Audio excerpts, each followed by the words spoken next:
Across most of the world, eating meat is a luxury. It's a treat for special occasions. A fifth of the world's people eat 46% of the world's meat. And a vegetarian diet is simply a much more efficient way of feeding the world.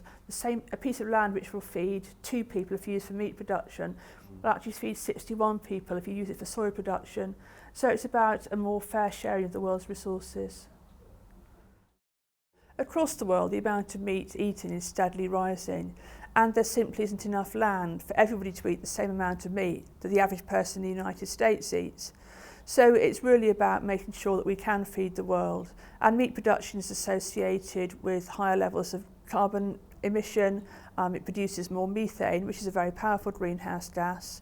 It leads to greater soil erosion, it needs more water, and it leads to rainforest clearance. So it is very much about stewardship of the Earth's resources.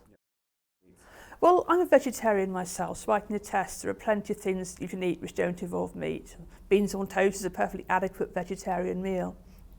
But it's actually really easy to make a vegetarian pasta sauce or a vegetarian curry if you like eating Italian or Indian food, and a vegetarian shepherd's pie is just as easy to make as a meat one. And if you are really scared about the idea of not eating meat, then most supermarkets do sell meat substitutes. You buy soya mince or even chicken style pieces, and you just don't use those in your ordinary recipes. If you're already a vegetarian, you can certainly still join in. You can send us a recipe to put up on our blog so that Christians across the diocese can share. You could invite your meat-eating friends round for a meal and try and persuade them that meat-free food can be delicious and exciting. Or you could try and do something for your church. A group of people at my church are organising a vegetarian church lunch after the morning service on Passion Sunday. You might choose to go vegan for one day a week. That's going to be my own personal challenge as a vegetarian. That's what I'm planning to do. I think the Lent challenge is a chance for us to travel in the same direction as the diocese.